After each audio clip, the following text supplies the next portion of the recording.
So I have the unfortunate task of having had you heard extraordinary amounts of information that I think is all right. So I'm going to try and be an adaptive leader and pivot a little bit and go back to the question, what is your name? College counselor. Kathy. Kathy started off with something that I think was critical. And I want to anchor us back in that point. And I'm going to do a little bit of visuals. I've seen a lot of great stuff. I don't know, I do know about adult learning, so you probably are up to here with visuals, so I'm just going to limit what I do. This will be available to you, and if it's helpful. But I want to start with a story. I have the great privilege of traveling all the time. Not great for my family, but it is great for me because I have this incredible curiosity about what happens in schools. So I get to schools probably once or twice a month and actually get in classrooms. I talk to teachers and to kids and to principals. And most recently I was in Austin, Texas. And Dominica was a young communities and schools student. And she was being interviewed by the site coordinator. I happened to be there. And the site coordinator, one of our staff, which I'll explain in a moment, asked her, so what difference has this work meant for you, communities and schools? And we're just an example of collective impact, or a way of doing collective impact.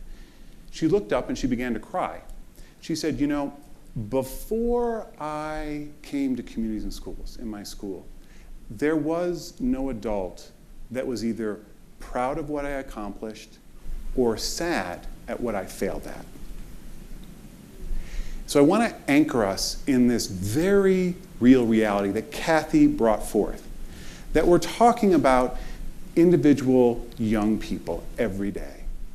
So we have this extraordinary amount of theory that is actually critical to loving kids routinely.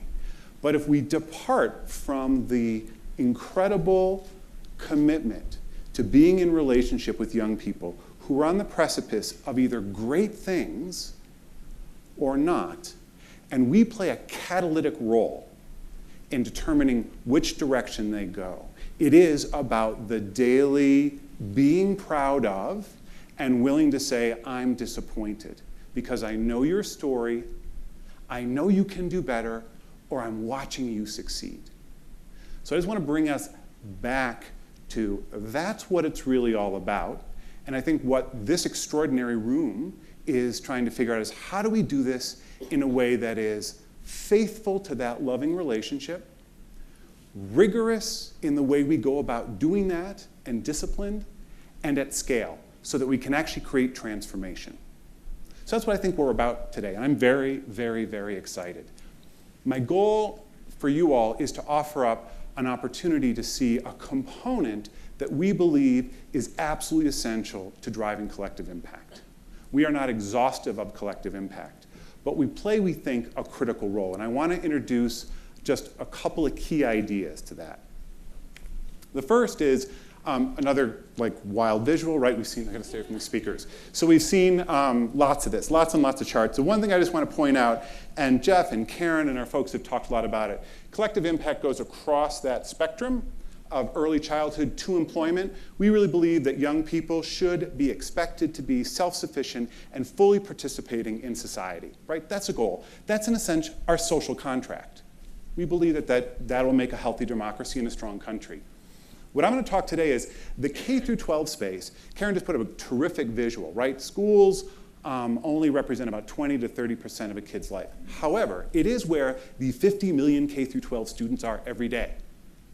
It's a place where we actually have them because they're supposed to be there and something transformative is supposed to happen. We also know that many, many, many of those kids come to school with a set of barriers schools are simply not set up to manage. So what ends up happening is kids drop out. So this very brutal question I love to ask folks, would you get on an airplane that landed 75% of the time? Probably not. Would you send your child to an airplane that would land 75% of the time?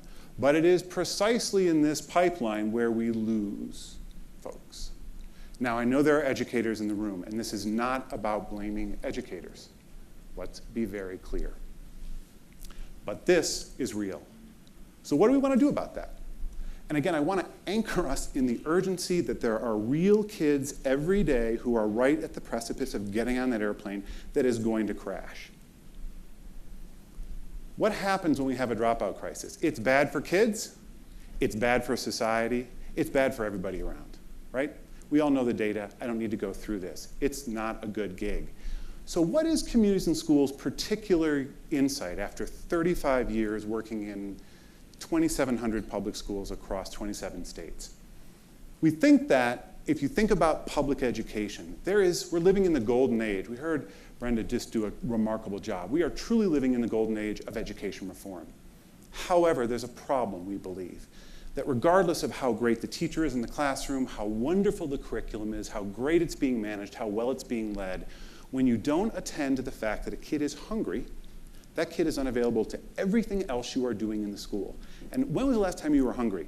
Remember, your legs are shaking, you're kind of blurried, you just got to get to a meal. What if you were coming to school every day like that? And yet that happens every day in America. So lots of these what we call non-academic barriers are holding young people back. So what do we do about that? Okay, visual, I'll walk you through this, see if you can track. I don't know if I can track at this point. So what Community Schools believes is, to Kathy's point, that if you have an adult in the building whose sole job it is to know the narrative of that school and the individual kids, actually knows what home life is like, what the neighborhood, what's going on in the neighborhood, actually has a sense of what the kid's whole life is like.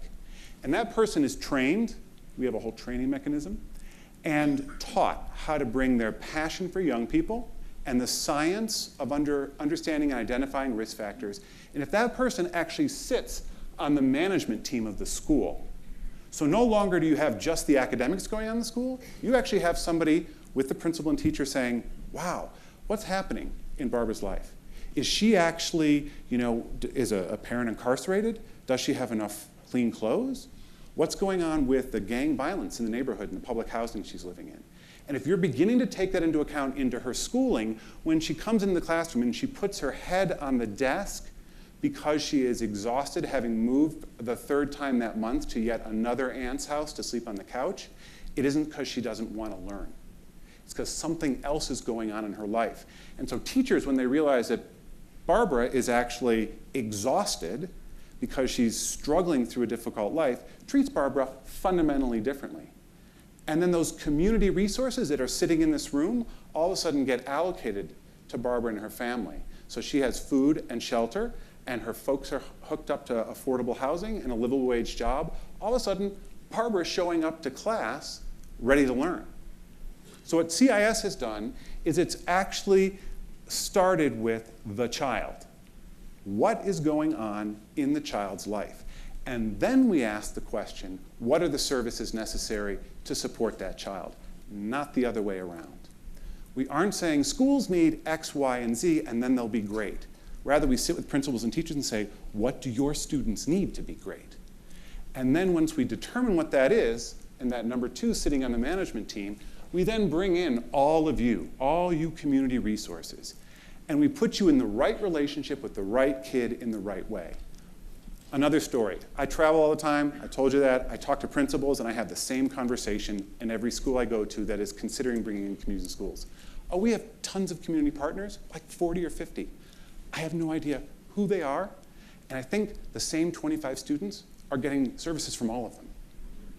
Sound familiar?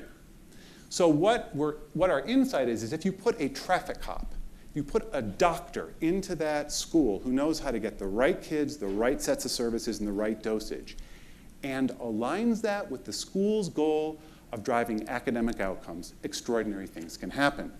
What are those extraordinary things? It turns out you can actually improve attendance. You can improve academic course performance. You can lower incidence of discipline action.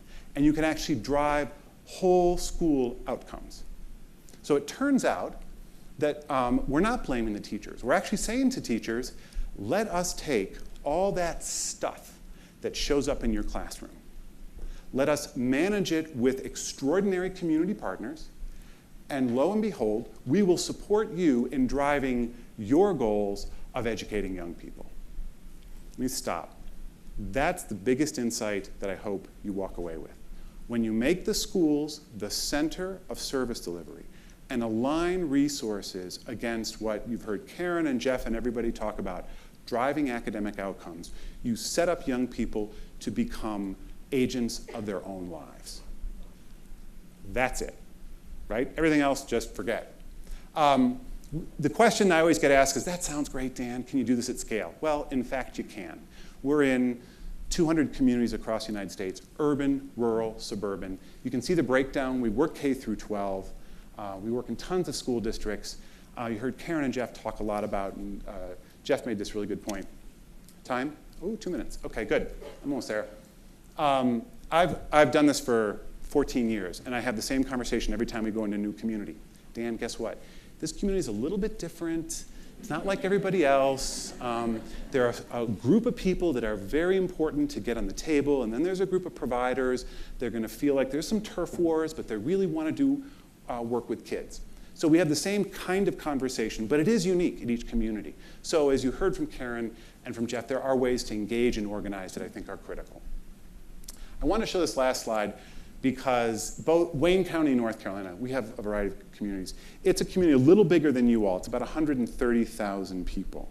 So scale doesn't mean just how many communities you're in. It means whether you're actually in every elementary school that supports then the middle schools and then the high schools. So that a young person, we always say to folks, what's the most important age to support a young person?